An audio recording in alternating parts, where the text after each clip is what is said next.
Hey everyone, hope you're all doing well. Thank you very much for tuning in here for another day at the Aquarium Project. Just before we get started, I thought I would just show you guys this. Awesome. Look at the size. It's hard to grasp, but look at the size of this blue dolphin here. Thing's an absolute beast. This OBI biter, beast. This Venustus, beast. And this dragon's blood thing.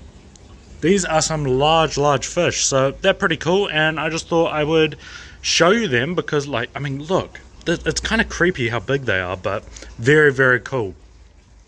Obviously, I kind of have to, but before we get going, I'll just give you a little, please make sure to like and subscribe and all that good stuff. It really does help us out, but a bit of a shameless self-promotion there. But yeah, I would really appreciate it, and it would do a lot to support the channel and cost you $0. So, win-win situation all around. That being said, let's get into the main topic for today's video.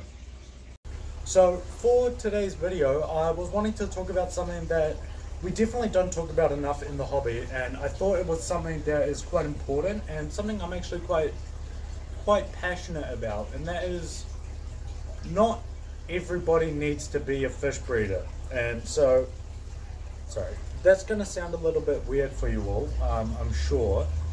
It is something that I think we get a little bit trapped in, that doesn't necessarily need to be the case. What do I mean by that is the main thing. So like, what I'm meaning is, like, generally the evolution of a aquarium hobbyist is like, you know, you'll start out with like a little, say 10-gallon 40-litre tank with a bunch of guppies in it, and then kind of grow from there. And what you'll find is, as you'll kind of mature into finding what things you like, be it African cichlids, be it plants, be it plecos, whatever. Everyone kind of finds their thing that they like, and that is great, and I think it's perfect. But what then happens is, like, the natural progression is a lot of people find a bit of a pressure, like, oh, once I know I really love dragon's bloods, pink dragon's bloods, then you kind of get stuck in this situation of like, oh, okay, I got to breed it, I got to source real good ones, I got to find some good females, I got to start pumping them, or, you know, working on them and all that. And that is kind of where everyone sort of ends up. And it's something that I happened to me, of course.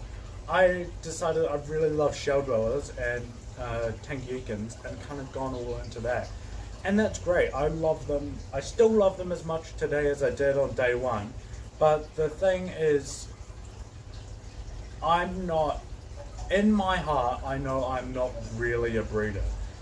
I do breed stuff every now and then. Like, I got my Geophagus tarpo spawn, I got my Julie Dickfeldi spawning, got my Neolamprologus brevis. Like, I do spawn stuff. But I'm not a breeder. My heart isn't in having a big breeding room. That's not me. That doesn't massively appeal to me. For me, when it comes to fish tanks, I just want to enjoy them. I just want to make nice tanks, nice displays, nice, you know, colonies, whatever, and just enjoy them. Like, look at them, feed them, do my maintenance, have my little, I have kind of almost get into like a meditative state when I'm, you know, chuck on a podcast, a 3 Idiots podcast, and, you know, doing my water changes, clean the algae and that. And for me, the whole breeding thing isn't really that, it's not the thing for me. But I find a lot of people get into that situation where, like, oh, you know, I got to spawn it, I got to collect this cool stuff so I can breed it, so da-da-da. But that, I just really, I don't think that is the right way of thinking about it. I think, when I was talking about, like, the evolution of the hobbyist, I think that's something that we need to consider. Like, not only what type of fish and what type of aquarium do you like, but how do you like fish? Do you keep fish as sort of a side thing, but you're really focused on the ponds? Do you just like collecting nice peacocks and hats? Do you like breeding? If you like breeding, of course, 100% go all in on that if that's what your thing is.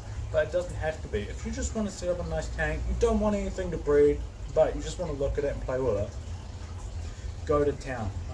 I think the pressure to spawn stuff is, I understand it. I know where it comes from. It comes from this whole idea that we want to when people get cool stuff, we want to breed it, we want to propagate it, we want to make some money, all this kind of thing. But I don't think it's the right way to think about it, and right is in quotation marks. I think the way to think about it is, what do you like, and how do you enjoy fish, and what is your relationship with aquariums? For me, I think it is much more of a playing with and creating displays and enjoying them with other people, talking aquariums, looking at pictures, making tanks, all this kind of thing. I think that really is the best way for me to enjoy my hobby, and that's really the message I want to get across, is what is the best way for you to enjoy your hobby. Maybe it is breeding and you want a big breeding room to really focus on just cranking out really fancy guppies, and that's great, but I think it's something we at least need to think about. Maybe I'm super weird, I'm the only one, and everyone does want to breed fish, and that's great, of course, but I think it's something we need to think about at least, and kind of bring to the forefront of our mind, is like, how do I like to enjoy my fish? For me, I know that breeding isn't really the main motivator. It's kind of a nice thing to do on the side a little bit for a bit of fun, but that's not my vibe. And I think it's important that people think about it a lot more. Sorry, one of you lovely people just came in. But what I was saying is, it does become, like, the whole breeding thing does sometimes become a bit of a trap for people, where you get kind of sucked into breeding and almost burn out, or it becomes too much for you to sort of keep up with it, essentially. Like, you're running this fish room of, like, say you got like 30 tanks, and you've got all this money, and you're investing all this time and in your fish, but it's not quite what would bring you the most happiness. And maybe what would bring you the most happiness is just having one tank in your living room, and, you know, one little tank in your garage, just to hold, you know, extras or whatever, and that's it, and that's what you'd enjoy, and that's what's going to bring you the most happiness.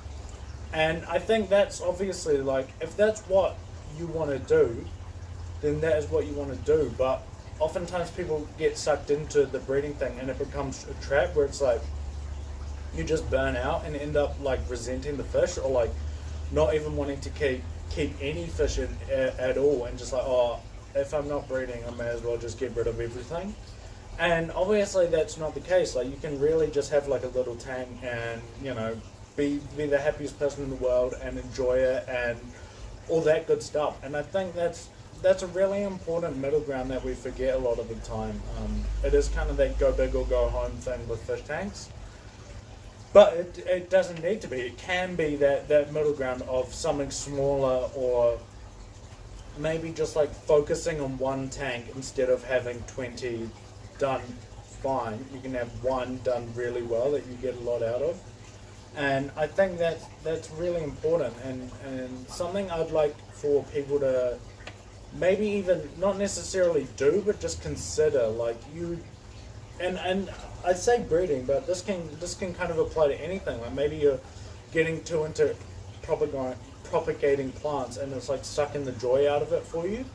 And I mean, at the end of the day, the reason we all keep fish tanks is for the fun and for the enjoyment and everything. So I think it is something we do need to remember as hobbyists, is it doesn't have to be, like, you don't need to breed fish, you don't need to go too big. You can just keep whatever brings you the most joy, and whatever is on the scale of what you want to do. That's the important part. So yeah, I mean, that's kind of all I wanted to discuss today, and I hope it brings even just one person some value to maybe consider what they're doing in a different light. So yeah,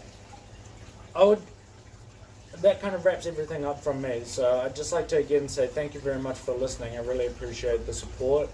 Please drop down your thoughts below if you've experienced this, like, breeder burnout, or if it's something that resonates with you, or anything to do with anything. It doesn't even have to be on topic. Please drop them down below. I'd really appreciate it.